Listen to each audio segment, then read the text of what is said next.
Que a graça e a paz de Jesus esteja bem presente no seu coração. Amém, glória a Deus. Obrigado ao Ministério de Louvor, obrigado ao Senhor por nos dar esse momento tão especial de ministração em nosso coração, e que Deus possa seguir falando ao seu coração também. Pode tomar seus assentos, fiquem bem à vontade. Quando fala tomar seu assento agora, dá até um negócio diferente, né? Que coisa boa. A gente estava falando aqui, quando nós subimos e olhamos o layout da igreja, com as cadeiras novas, parecia que a gente estava numa outra igreja. A gente tem sentido como se a igreja tivesse ampliado, porque agora parece que tem mais cadeiras, e talvez até tenha um pouco a mais. Nós tivemos que dar uma ajeitada para caber todas as 700 cadeiras. Nós estamos, na verdade, com 699. Uma deu um erro e estão mandando uma outra para substituir. Mas nós estamos com todas essas cadeiras colocadas. Era um sonho, era algo que a gente tinha colocado já no ano passado. E Deus, dentro do seu tempo, nos trouxe. Ainda falta algum ajuste ali, já tem gente trabalhando para isso, para nós colocarmos atrás a logo, o QR Code também. Quando você quer ofertar ao Senhor, você pode pegar ali já na tua cadeira. Então, algumas coisas ainda vão ser ajustadas, mas que bênção, as cadeiras chegaram, né? É só cadeira, né? Mas traz algum conforto melhor para os irmãos que sentam aqui, e abre alguns espaços a mais também, para estarmos recebendo mais pessoas, né? Como eu falei já, nós temos daqui a pouco um bom problema para resolver, que é o número de pessoas, de fazermos 2 cultos, quem sabe na sequência, mas Deus vai trazendo para nós toda a luz necessária para entendermos para onde Ele quer nos levar, o que Ele quer fazer.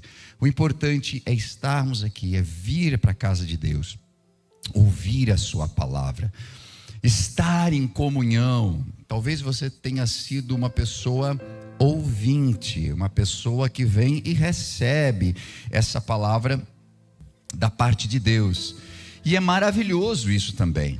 Você sabia que nós temos na Bíblia mais de 30.000 promessas?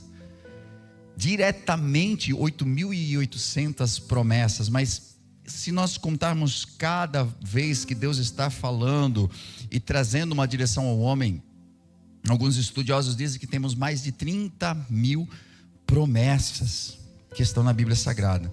E quem sabe você já se perguntou, mas se Deus promete tanto, por que se cumpre tão pouco na minha vida? Se tem 30.000, dessas 30.000 que estão disponíveis a todos, não se cumpriu 100 na minha vida. Talvez você pense isso e não perceba quantas delas já se cumpriram, e que o fato de você estar vivo, o fato de você estar aqui, é porque as promessas de Deus já vêm se cumprindo em você.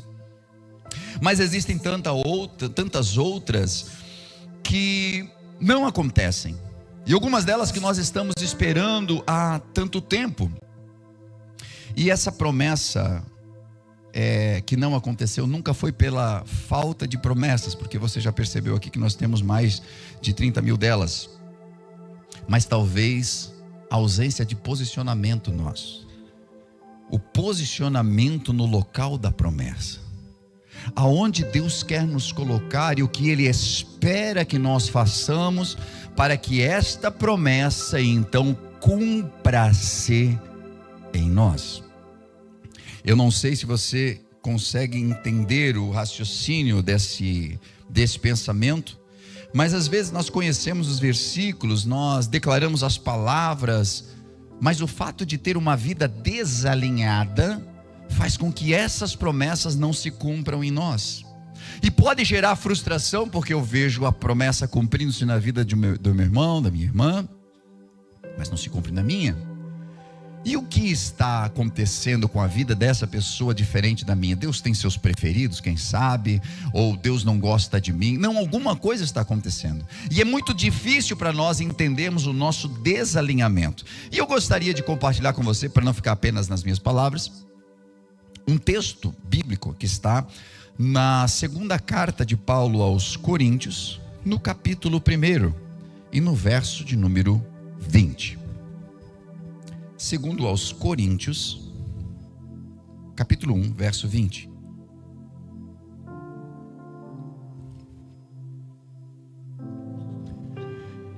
Essa versão da Nova Linguagem Internacional, ela traz desse jeito que você está vendo no telão. Pode ser que esteja um pouco diferente na sua Bíblia, mas é até importante. Depois eu vou citar uma outra versão também.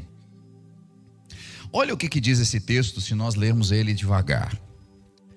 Pois em Cristo, cada uma das promessas de Deus, tem pouquinhas, né? 30 mil. É sim. Em Cristo, cada uma das promessas de Deus é sim. Por essa razão, por meio dele, dizemos amém, para a glória de Deus. Olha como eu posso explanar isso melhor. Tem uma versão que é chamada de NVT, que diz assim, ó, que é o mesmo versículo. Pois todas as promessas de Deus se cumpriram em Cristo, com um alto e claro sim. E por meio de Cristo confirmamos isso, de modo que o nosso amém se eleva a Deus para a sua glória. Pastor, mas mesmo assim eu gostaria de entender o que é esse verso, o que ele nos traz. E o título dessa mensagem é: do sim de Deus ao amém do homem. O que acontece do sim que Deus dá ao amém que você deveria ter dado já? Porque aqui pelo verso diz que em Deus e em Cristo, as promessas de Deus já têm o amém, ou já tem o sim dele. Nós já temos o sim, ou seja, já é sua, te pertence. Mas por ele, ou por crer nele, ou por conta de eu entender quem ele é, nós dizemos amém. Eu digo amém, que assim seja, que se cumpra essa promessa na minha vida. Mas isso é muito além de simplesmente dizer amém, porque amém nós dizemos constantemente, porque amém nós gostamos de falar quando o pastor está pregando e fala uma promessa, e a gente diz amém, eu recebo, é meu. E seria maravilhoso se, assim como um passe de mágica, nós disséssemos amém e apenas cumprisse. Mas não é assim. Existe alguma coisa, como se Deus iniciasse algo, mas nós precisamos responder aquilo que Deus já iniciou. Como se Deus dissesse: eu vou começar a construção aqui, eu vou fazer o fundamento e tu vai colocando os tijolos. E a gente, amém. E aí Deus foi lá e fez o fundamento. Aí depois de um ano a gente, e aí, Senhor, essa minha casa que não sai? Mas tu não botou tijolo. Essa era a tua parte. Qual a minha parte? Tu não prometeu? Disse, não, eu fiz o fundamento. Lembra? Você já tem o meu sim. Eu te dei o terreno, eu te dei o fundamento, eu te dei o dinheiro para comprar o tijolo, mas você tinha que ir lá comprar e edificar. Ou seja, esse é o seu amém. É como alguém quando diz uma instrução para outra pessoa. A mãe dá uma instrução para um filho, o pai, e diz amém, eu entendi, já vou. O já vou é bem conhecido, né? Quem é pai de pré-adolescente, adolescente, né? Criança também, né? Já começa cedo, né? Já vou! E o tempo passa. Não está indo. E eu só pensando aqui que às vezes eu faço a mesma coisa ainda adulto. Vem comer, amor, já vou. E ele continua resolvendo, respondendo, e daqui a pouco, e aí o almoço esfriou. Mas o almoço estava pronto, mas ele estava quentinho, mas ele estava gostoso, ele poderia ser aproveitado, mas o meu amém só foi de palavra. Você está conseguindo entender isso? Amém? Amém? Olha só. E aí eu começo a pensar de que o maior bloqueio não é nem espiritual às vezes, é interno, é nosso, está presente em nós, porque nós temos alguns inimigos silenciosos. O primeiro deles, que nós não recebemos as coisas de Deus, é a nossa ignorância espiritual, é uma falta de revelação. E as pessoas não aceitam as promessas de Deus e não vivem porque não conhecem. Porque quando eu não conheço a Bíblia, quando eu não conheço os meus direitos, como é que eu vou requerer eles? É você não saber que tem o direito de reclamar determinada coisa aí com seus documentos em determinada repartição pública e exigir algo. Você tem direito a algo, mas você não sabe. E os anos passam e aquilo vai ficando lá. Então grande parte das pessoas que não vivem as promessas de Deus é porque não sabem que elas existem, porque não as conhecem. Isso fala de uma ignorância espiritual. Vive abaixo daquilo que já foi liberado por Deus. Deus liberou bênção para você, mas não viveu na bênção. Por quê? Porque nós desconhecemos o poder que nós temos como filhos. Eu me lembro da parábola do filho pródigo, quando aquele filho que havia gastado toda a sua herança volta para casa. E aí o filho mais velho, quando reclama com o pai, diz assim: esse aí vem, aí tu mata um novilho gordo aí para fazer um churrasco para ele, mas eu que te sirvo todos estes anos, mas nem um cabrito. Chega a ser engraçado isso. Aí o pai diz assim: mas filho, tudo que é meu é seu. Ou seja, ele passou anos e anos amargurado, pensando num churrasco e comendo carne de cabrito. E ali agora, naquele momento, ele fica: então quer dizer que eu podia ter feito o churrasco, pai? Sim, todos esses anos. E olha só, eu não sabia. Mas como não saber se você é meu filho? Eu estou tentando ser bem didático para você, porque tem muita promessa de Deus solta aqui por cima dessa igreja, para hoje você só fazer assim, e pegar, e receber, e acreditar de que você pode, porque você é filho de Deus. Mas essa ignorância espiritual de não entender faz com que a gente não receba. Existe um outro grande inimigo chamado apatia, que é aquela inércia emocional. Apático, pessoa que é apático, que recebe alguma coisa, mas é como se fosse uma grande preguiça espiritual de poder receber. Sabe que existe, sabe que tem, sabe que Deus é poderoso, mas não busca. Talvez até queira a promessa, mas fica olhando: mas rapaz, vai ser um processo, isso aí vai ser difícil. Sabe, Deus tem algo para ti, hein? Deus tem um chamado para você e tal. E a pessoa já fica: Senhor, só de pensar nas lutas aí já dá um desânimo. Olha, eu quero muito. Às vezes nós almejamos uma determinada profissão. Aí a pessoa vai procurar o que é necessário para essa profissão, quantos anos de estudo. E aí ela vê e diz: mas é muito tempo em sala de aula, né? É muito livro para ler, é muita coisa. Ou seja, eu quero, mas eu não quero o processo. O processo inibe muitas pessoas de avançarem, porque elas não querem o movimento.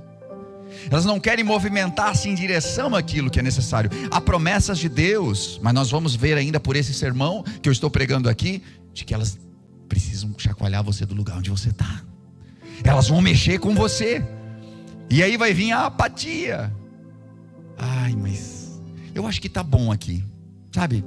Do jeito que está. Sabe quando o bom é inimigo do ótimo? Poderia ser ótimo, mas está tão bom assim, que vamos ficar por aqui mesmo. Vamos deixar do jeito que está. Existe um outro inimigo.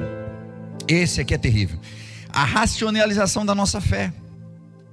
Se a coisa não passar pelo viés da razão, não vai. É um controle excessivo. Eu preciso saber de todas as variáveis, eu preciso entender bem certinho o processo. Antes de eu obedecer, antes de eu sair, eu preciso saber se há garantias. Vamos imaginar isso dentro de uma ilustração fácil para nós, que é a ideia de que Pedro, certa vez, estava num barco, numa grande tempestade. Jesus, parecendo um fantasma, vem andando sobre as águas.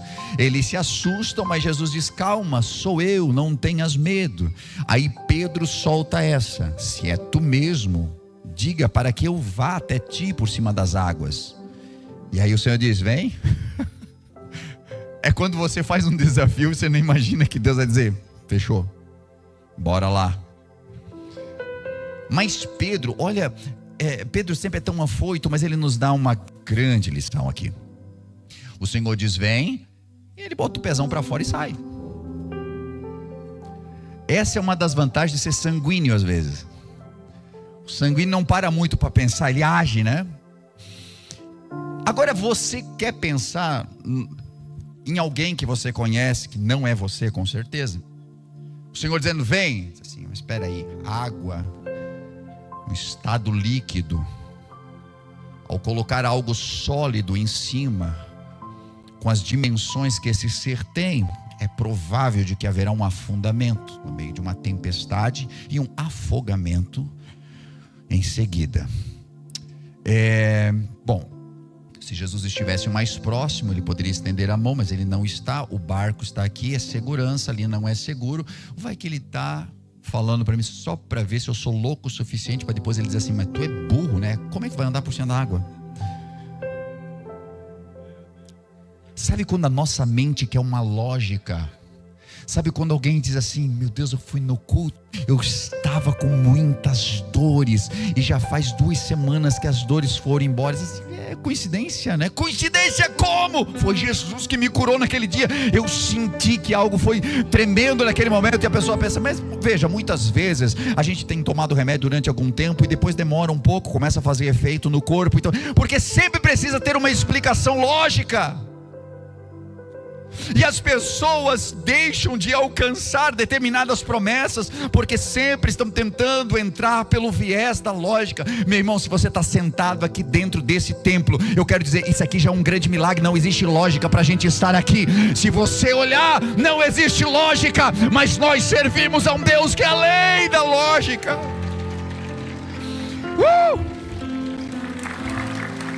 Essa racionalização, ela bloqueia tudo aquilo que é sobrenatural. A fé não é lógica. Por isso que ela é fé. Ela é uma obediência antes da explicação. Antes que tenha qualquer explicação, ela age. E às vezes a resistência, ela nem está consciente. Nós resistimos inconscientemente, porque o que nos paralisa não é a gente decidir, não, eu não vou fazer. É algo que já está lá dentro do inconsciente, que faz com que a gente sempre evite aquilo que vai dar esforço. Então não é conscientemente que a gente se rebela contra Deus, não creio, não vou, não faço. É que é tão inconsciente já evitar confronto. E a gente sabe que quando Deus nos manda para algum lugar, tem batalha. Para eu avançar, tem lutas. Mas inconscientemente eu já quero evitar isso. Então eu penso e digo, não, acho que é melhor a gente ir por um outro lado.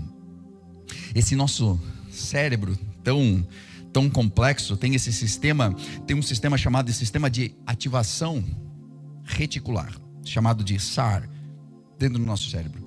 E ele filtra a nossa realidade com base naquilo que nós acreditamos ser possível. Isso é neurociência. O nosso cérebro filtra as coisas de acordo com aquilo que nós julgamos ser possível.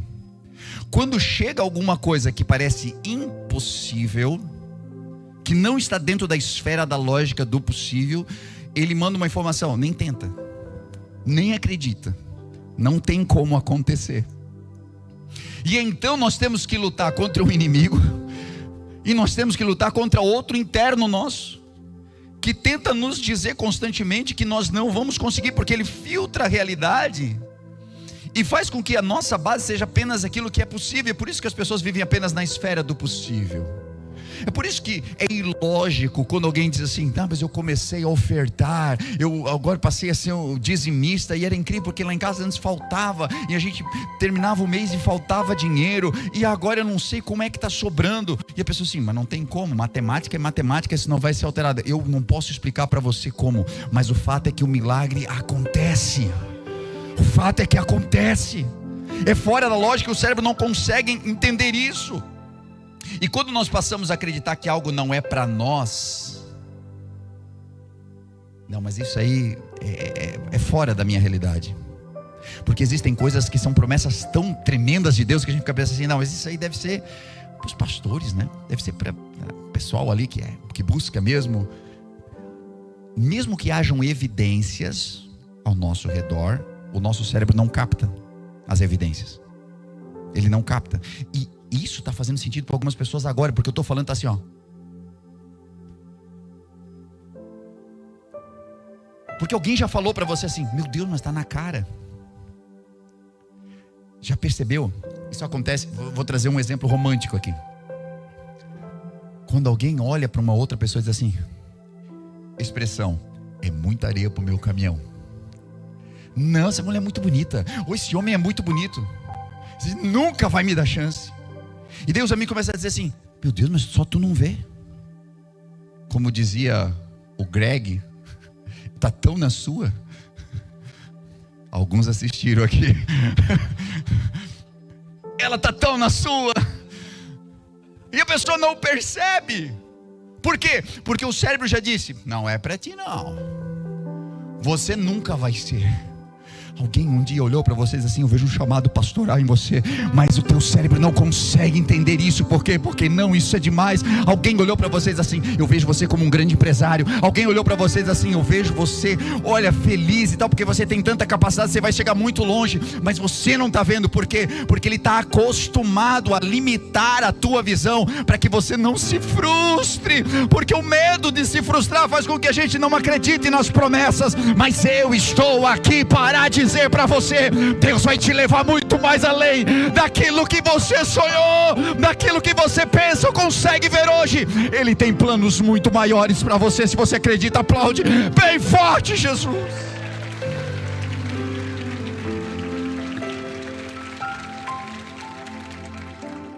Aleluia. A fé não é sentimento, meu irmão. Ela é uma ativação espiritual. Ela precisa ser ativada, porque crer não é natural. Crer é sobrenatural. Naturalmente nós não temos o ato de crer. Jesus nunca disse: quem entender, receber. Não, ele não fala. Ele fala: quem crer. Pode ver, a Bíblia não vai dizer assim: quando você entender. Não está na Bíblia. É quem crer. Se tu podes crer, se você sai da esfera humana, se você avança um pouquinho, você sai do natural e você entra no sobrenatural. E essa fé funciona como um motor invisível que vai te impulsionando. A fé é o dínamo que acende a luz para você enxergar o invisível.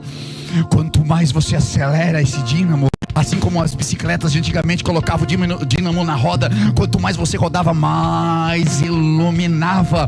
Quanto mais você exercer a sua fé, mais você vai ver aquilo que antes era invisível aos seus olhos. Você vai começar a contemplar. Aleluia, vai acontecer. Bendito seja o nome do Senhor. Porque nós não vemos para depois crer. Nós cremos e então nós vemos. Toda promessa, ela exige uma direção nossa. E ela não traz conforto, não. Mas ela exige alguma coisa de nós. Eu queria que você só pensasse um pouco. Na sua casa você pode ler. Quando você for meditar a Bíblia Sagrada, lá no livro de Gênesis, no capítulo 12. Num geral assim, Deus falando ali com Abraão.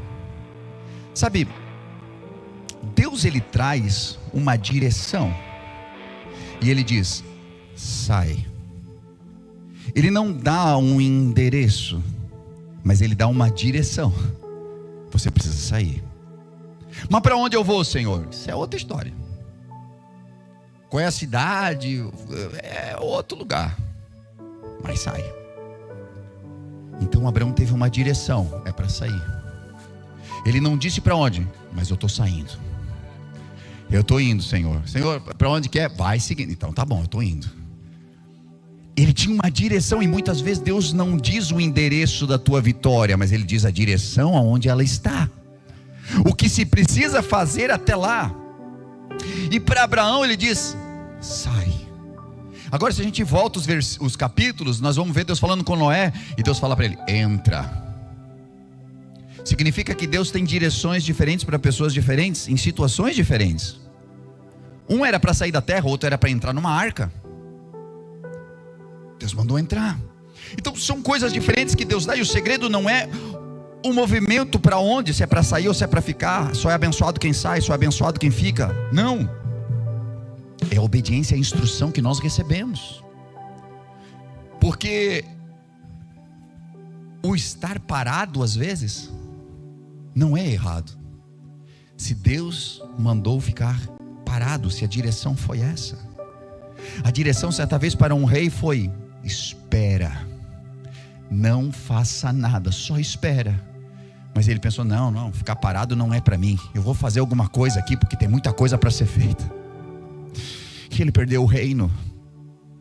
Siga a direção que Deus está dando, porque nem todo ir é fé. Nem todo ir é fé. Às vezes fé é ficar, às vezes fé é permanecer. Quando todo mundo está indo embora, quando todo mundo está desistindo, e você permanece, e isso é fé. Eu não sei se você já parou para pensar, mas a Bíblia diz que mais de 400 pessoas viram Jesus ascender aos céus. E ali foi dito: ficai em Jerusalém até que do alto sejais revestidos de poder. E aí estavam num cenáculo reunidos. Gente, se você visse Jesus subindo até desaparecer nas nuvens, e ele tivesse dado uma instrução para a gente ficar, você ia ficar? É claro, eu vi. Só que de todas aquelas pessoas, só tinha 120 reunidas no dia que o Espírito Santo veio. A minha pergunta muitas vezes é: será que não teve muita gente que desistiu depois de um tempo de esperar? E disse: quer saber, acho que não é para agora, deve ser uma metáfora. Olha, eu acho que quantas vezes esperar é aquilo que é a direção de Deus para um momento. Não, eu quero resolver logo, eu tenho um problema com esse negócio, eu quero resolver logo. Porque quem quer resolver logo e está com sangue em ebulição, o que acontece? Geralmente toma a decisão errada. Então tenha uma direção clara de Deus para agir. Que o tempo de Deus, ele não é demora. Não, porque o tempo de Deus não, ele é formativo, ele vai nos formando. Porque para chegar lá, eu preciso estar formado, eu preciso estar à altura daquilo que eu estou pedindo. E neste tempo de espera, que a gente diz que Deus está demorando, é porque eu não estou formado ainda. Mas é difícil de ouvir isso, mas é difícil de aceitar isso. Mas o problema muitas vezes, sou eu que não estou formado ainda. Não estou à altura daquilo. Aí Deus dá um sonho lindo para José e diz: olha, um dia eles vão se inclinar diante de você. Era um sonho dele ser senhor dos demais. Mas por que demorou 16 anos para acontecer? Demorou esse tempo porque ele precisava ser formado. Ele precisava estar à altura daquele cargo que Deus chamou ele para assumir. As coisas, quando demoram, só demoram porque nós atrasamos isso, pela nossa má formação. Porque eu não quero. Veja, para o povo atravessar o deserto e ir até a terra prometida, eles levaram 40 anos, porque Deus queria? Não, é porque eles não se deixavam moldar. E chegou o momento que Deus matou todo aquele povo lá. Eles morreram pelo deserto, foram morrendo. E aí quando limpou aquela geração, cumpriu-se a promessa na vida daqueles que eram obedientes, e eles entraram na terra. Então eu não quero morrer no deserto. Eu sei que você não quer morrer no deserto também. Vamos permitir que Deus nos molde, para que a vontade dele se cumpra na nossa vida. Aleluia. Abraão demorou 25 anos para acontecer a promessa. José 16. Caleb, se você ler ali no livro de Josué, demorou 45 anos. Ele tinha 40 anos, recebeu uma promessa: a terra aqui vai ser tua. Acho que de Hebron vai ser tua. Aí Moisés, que prometeu, morreu. O tempo passou, um monte de gente morreu, e agora ele estava com 85 anos. E esse texto vale a pena você ler, para você entender que quem não suporta o processo não sustenta a promessa. Se tu não suportar o processo, 45 anos, quando ele vai reivindicar a terra, o que você imagina? Ele com 45 recebeu a terra. Bênção, hein? Terra é minha. Com 85, pois é, eu quiser, você quer a terra. A gente pensa assim, né? Pois ele chegou, cabra macho Caleb. Ele chegou e disse assim: ei Josué, tu lembra que aquela vez foi prometido um negócio para mim? Aquela terra lá, aquela cheia de gigante, aquela cheia de gigante lá. eu vim aqui só para pedir a tua bênção, para ir lá pegar aquela terra, porque eu quero é aquela, porque a força que eu tenho hoje é a mesma que eu tinha 40 anos atrás. Eu estou pronto para tomar a terra, eu estou pronto. Não envelheça, e no bom sentido eu estou falando, não permita que os seus pensamentos, as suas emoções te façam parar na caminhada. Rejuvenesça-se no Senhor. A Bíblia fala que aqueles que esperam o Senhor renovarão as suas forças, subirão com asas como águia, e foi cantado aqui logo no começo. O que está dizendo? Que se você esperar no Senhor, tiver a direção do Senhor, ainda que o tempo passe, porque Ele foi necessário para te formar, você vai chegar no dia da tua promessa com tanta força quanto aquele dia que você recebeu a promessa de Deus. Vai acontecer, vai acontecer. Em Romanos no capítulo 4, nos versos 18 a 21, diz assim, e eu vou ler o texto: Abraão, contra toda esperança. Esse homem aqui, Abraão, é aquele que Deus prometeu um filho, mas ele já era muito velho, e ele não estava conseguindo gerar filhos, mas Deus fez uma promessa para ele. Com toda a esperança, em esperança creu, tornando-se assim pai de muitas nações, como foi dito a seu respeito: assim será a sua descendência. Sem esmorecer na fé, ele reconheceu, veja isso, que o seu corpo já estava sem vitalidade, porque tinha aproximadamente 100 anos de idade, e o ventre da Sara, sua esposa, sem vigor. Mesmo assim, não deixou de crer na promessa de Deus, mas foi fortalecido em sua fé e deu glória a Deus, porque estava plenamente convencido de que Ele era poderoso para cumprir aquilo que havia prometido. Você quer um texto mais maravilhoso do que esse? Abraão olhou e disse: eu estou velho. Ele olhou para Sara, o costume das mulheres cessou, ela não tem mais as suas regras, ou seja, ela já não é mais fértil. Mas quer saber de uma coisa? Mesmo que ela tenha 90 anos e eu tenha 100 anos, quem prometeu não foi meu vizinho, não foi o médico, não foi o melhor ginecologista. Quem prometeu foi o Senhor dos Exércitos, e se Ele prometeu, vai acontecer. Como? Eu não sei se Ele vai nos rejuvenescer, se Ele vai fazer acontecer como, mas o fato é de que a Bíblia diz que ele creu contra tudo aquilo que poderia dizer para ele: é impossível. Mas quem prometeu foi Deus, então vai acontecer. Quem prometeu na sua vida foi o Senhor. Quem fez as 30 mil promessas foi o Senhor. O que está escrito na Bíblia foi o Senhor que deixou, então vai acontecer. Agora, eu quero que aconteça, pastor. Por que não acontece? Porque primeiro eu preciso ser como Abraão. Porque, gente, às vezes um boleto te tira da graça. É uma notícia, é um pneu que furou. Se Deus existisse, não, se Deus existisse, o teu pneu era eterno, não gastava nunca. Mas tem coisa tão pequena que tira as pessoas da graça. Tem alguém que falou um negócio, alguém que olhou diferente, alguém que... E aí a pessoa... eu vou me desviar, não vem mais para a igreja. É ameaçando Deus. Se tu soubesse, tu está ameaçando a tua própria salvação. Por coisa tão pequena, mas nós já queremos as promessas de Deus. Meu amigo, você quer a promessa de Deus? Anda na minha presença e ser perfeito, diz o Senhor. Olha, anda na minha presença, continua acreditando na promessa, continua, alinha a tua vida e vai acontecer um milagre para você. Mesmo que o corpo esteja envelhecido, mesmo que aparentemente aos seus olhos seja impossível, nós vamos ver acontecer um milagre. Perseverança. Você precisa perseverar, ainda que pareça impossível, ainda que não tenha como aos teus olhos humanos.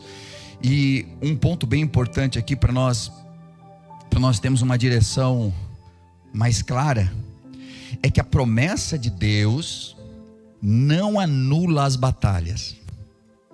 Não, mas Deus prometeu, como é que eu estou nessa luta? Você está nessa luta porque Ele te prometeu. Porque no momento que Ele te prometeu, quem te odeia escutou também. Satanás escutou também. Mas tu não queria a promessa de Deus? Mas Ele me prometeu. Mas o inimigo pegou, escutou, e agora ele vai fazer de tudo para impedir. Samuel Um sacerdote foi lá e ungiu o pequeno Davi para ser rei de Israel. Mas para ser rei de Israel ele teve que lutar muito. Mas ele não era ungido? Era, mas teve que lutar. Deus falou para Israel: eu tenho para vocês uma terra que mana leite e mel, mas tem gigante na terra. Ou seja, a terra é de vocês, tá? Só tira o gigante. Tá fácil. É só gigante para tirar. Pastor, mas tirar gigante, né? Mas tu tinha terra? Agora tu tem. Você tem, Ele te deu, é teu. Mas mais do que isso, se Ele disse que a terra é tua e Ele sabe que tem gigante, quando Ele disse a terra é tua, é porque Ele sabe que em você há capacidade suficiente para botar todo gigante para correr. Porque Ele vai estar contigo, porque Ele vai te sustentar, porque Ele vai entrar na batalha com você. Deus nunca te promete nada se Ele não souber que você tem a capacidade de chegar lá. Aleluia, Ele sabe que a capacidade está em você. Bendito seja o nome do Senhor. E é por isso que nós devemos entender que a nossa responsabilidade humana precisa sempre estar ativa. Se quer um casamento abençoado, seja uma bênção no teu casamento. Não, mas o meu casamento aqui, ó, ele é promessa de Deus. Nós vivemos aqui. Anda desalinhado para você ver se ele não acaba. Não é porque Deus te prometeu, não é porque você está vivendo uma promessa que você pode desandar do negócio. Precisa continuar alinhado. Porque se você se desalinhar, até aquilo que era uma bênção é destruído. Mas foi Deus que prometeu. Deus fez promessa na minha vida. Deus fez promessa na minha vida, agora eu atravesso a rua sem olhar para o lado. Não, eu sou imortal. Enquanto não acontecer a promessa, eu sou imortal. Vai vendo. Você consegue entender de que eu tenho uma promessa de Deus, mas eu tenho que ter prudência? Você consegue entender de que Deus tem algo para a minha vida muito poderoso que vai acontecer nos próximos meses, mas eu preciso cuidar? Deixa eu ver se tem carro aqui. Não. Eu preciso ter a prudência. Eu preciso saber que se Ele me prometeu e eu tenho um chamado, eu não posso quebrar princípio. Eu preciso andar na linha, eu preciso fazer a vontade de Deus. Por quê? Porque senão não acontece. Não acontece porque Deus é brabo, não acontece porque Deus ficou sentido comigo. Não acontece porque eu estou desalinhado. Bem fácil. Eu preciso chegar lá na House Mix, naquela caixinha que tem lá onde os irmãos estão lá cuidando de toda a parte de som da igreja. Eu preciso chegar lá. Eu tenho tantos passos para chegar lá, se eu estiver em linha reta. Mas se eu me desalinhar um pouquinho aqui, não precisa nem ser muito, eu começo a andar reto, eu vou cair naquela porta. Mas foi só uma torcidinha que eu dei aqui para lá. Eu não vou chegar lá, eu vou para o outro lado. Vai continuar estando lá, mas eu não vou chegar lá, porque eu me desalinhei. Esteja alinhada à vontade de Deus e à promessa de Deus, e você vai chegar no lugar da tua bênção. Deus colocou a tua bênção diante de você, por isso que Ele disse: não vos desvieis nem para a direita e nem para a esquerda. Fiquem firmes, permaneçam firmes. Deus é fiel para cumprir o que prometeu. Mas eu preciso ser responsável por sustentar aquilo que Ele me entrega. Eu preciso ser responsável para deixar a minha vida alinhada. Então hoje não é sobre Senhor me dá, é muito mais sobre Senhor me alinha, porque já é teu, porque já está liberado para você. É você alinhar. E é tão fácil nós entendermos isso dentro do mundo físico. Alguém diz assim: não, está aqui, Senhor, realmente o Senhor tem o direito. O Senhor só precisa me trazer a sua certidão atualizada e também um comprovante de residência e tal. Mas não é meu já? Sim, é do Senhor, já está liberado aqui. O Senhor só precisa trazer. Mas é meu, estou na frente de você, está vendo que eu estou vivo, por que não me dá? Você já pensou isso, né? Não, mas o Senhor precisa trazer a documentação. O Senhor só precisa alinhar isso aqui. Inclusive a sua identidade aqui já passou de 10 anos, quase nem parece o Senhor. Só precisa renová-la. E então trazer os documentos e já está liberado para o Senhor. Só precisa então fazer o quê? Alinhar. Já é teu.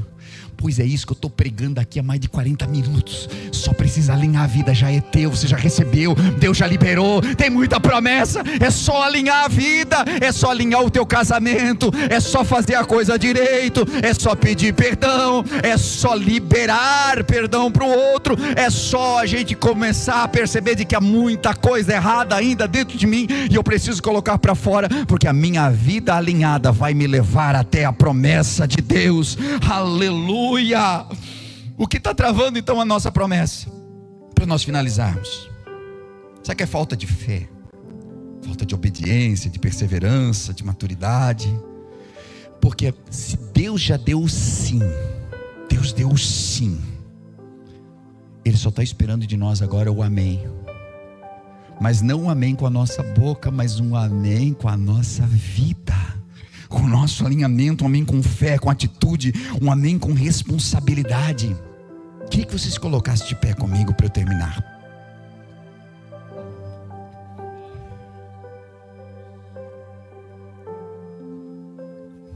Sabe, a Bíblia diz que nele nós temos o sim e por ele damos o amém. Quando a gente vai lá para Apocalipse, tem um texto que diz que Jesus, ele é o amém. E pode confundir um pouco que quando a gente escuta ele é o amém, a gente diz ele é o assim seja, porque amém para nós é que assim seja, que assim seja. Mas a palavra amém, ela é na verdade um acróstico, que é quando a gente tira a primeira letra de cada uma das palavras e a gente forma um acróstico de uma palavra hebraica que é El Melech Nema. El Melech Nema.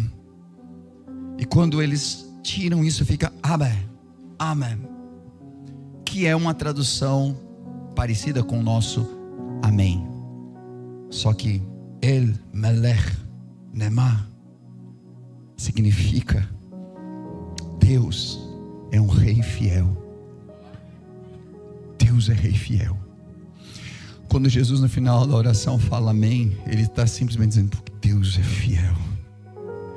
Quando a Bíblia diz Ele é o amém, a Bíblia está dizendo Ele é o rei fiel. Quando você diz amém, você está dizendo rei, tu é fiel para cumprir na minha vida.